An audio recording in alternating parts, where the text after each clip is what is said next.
Dhanik Bharat Educational Institutions, Inter, IIT, JEE, NEET, admission opened. YCP నేత మాజీ మంత్రి Seediri అప్పలరాజుకు remand విధించింది న్యాయస్థానం. కుమారుడు ఆరోపణ చేసినటువంటి రోడ్డు ప్రమాద కేసులో అప్పలరాజు అరెస్ట్ అయ్యారు.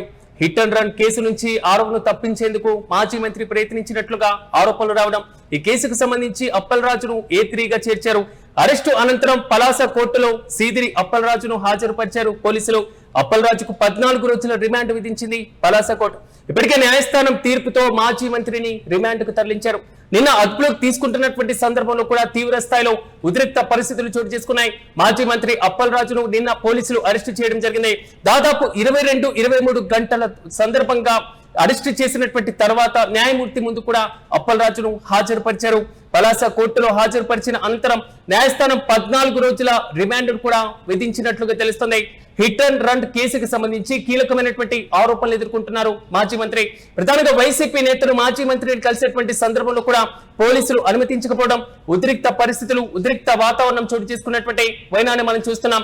కాశీబుగ్గ మొత్తం కూడా ఒక్కసారిగా వైసీపీ శ్రేణులు కార్యకర్తలతో భారీగా మోహరించారు. మాజీ మంత్రి సీదిరి అప్పలరాజు రిమాండ్ కు కూడా వారు తీవ్రంగా నిరసిస్తున్నారు. అయితే పూర్తి స్థాయిలో న్యాయస్థానంలో వాదోపవాదాలు సాగినట్లుగా తెలుస్తున్నాయి.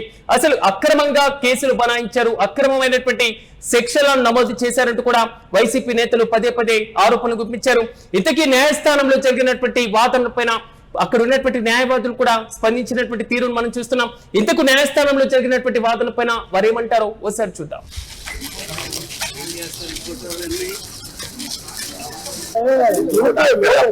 గారికి రిమైండ్ ఇచ్చారండి.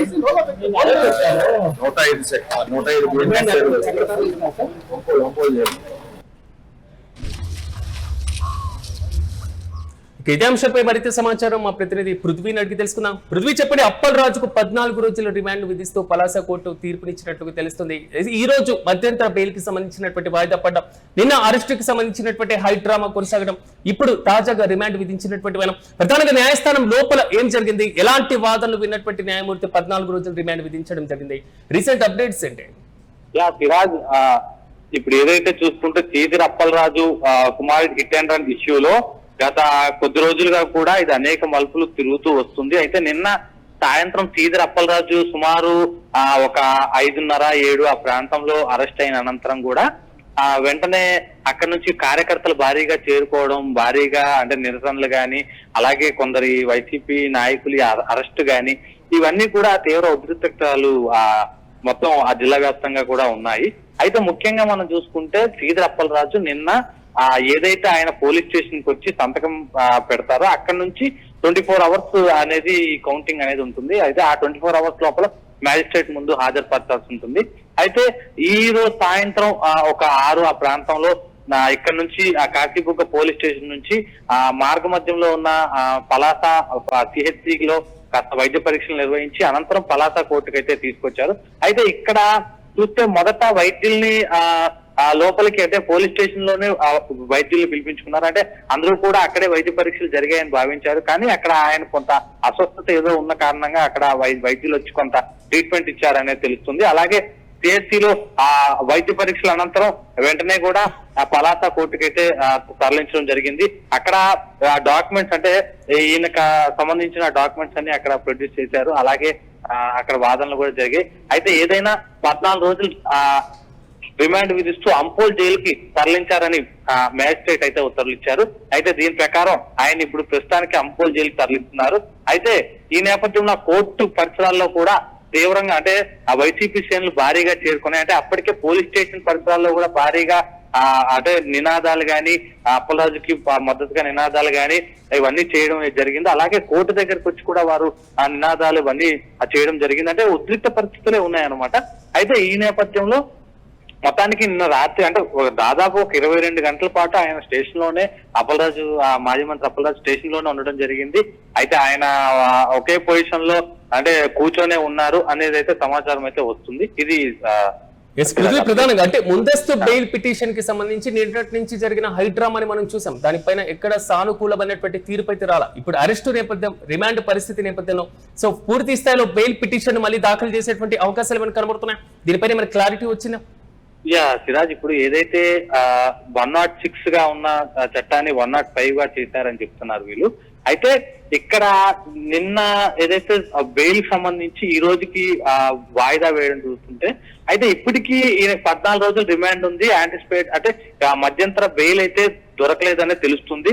అయితే 14 రోజులు కూడా ఖచ్చితంగా ఈయన ఖచ్చితంగా అంపోల్ జైలుకి ఆల్రెడీ ఇప్పుడు తరలిస్తున్న నేపథ్యంలో అయితే బెయిల్ మాత్రం ఆయన దొరకలేదని చెప్పుకోవచ్చు. అయితే ఇదే నేపథ్యంలో వారి కుమారుడికి కూడా, అంటే ఆయన ఆరవ్ వర్మకు కూడా బెయిల్ పిటిషన్ ఏదైతే వేసుకున్నారో ఆ బెయిల్ పిటిషన్ కూడా కొట్టివేయడం జరిగింది.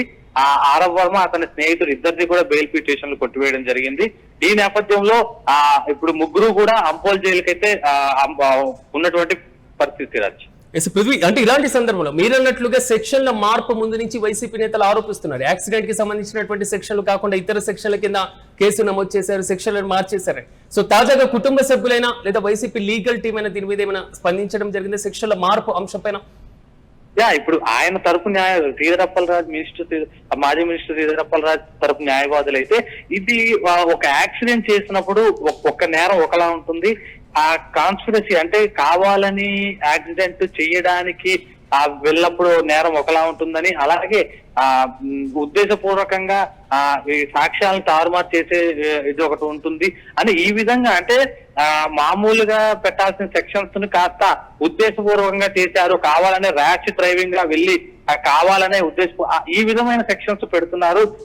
ఇది ఇది ఇది ఏ విధమైనది కరెక్ట్ కాదని కూడా వారి తరఫు న్యాయవాదులు అయితే ఇప్పటికే చెప్తున్నారు.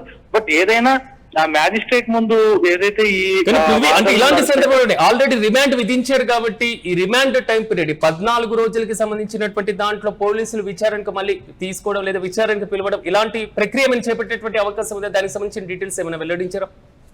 దానికి సంబంధించి డీటెయిల్స్ అయితే ఇంకా రావాల్సిందంటే పోలీస్ కస్టడీలోకి తీసుకుంటారా, అంటే ఇంకేమైనా విచారణ చేయవలసి ఉందా, ఇంకా ఇటువంటి అప్డేట్స్ అన్ని కూడా ఇంకా రావాల్సి ఉంది Atiraj. Yes right Prithvi, thank you.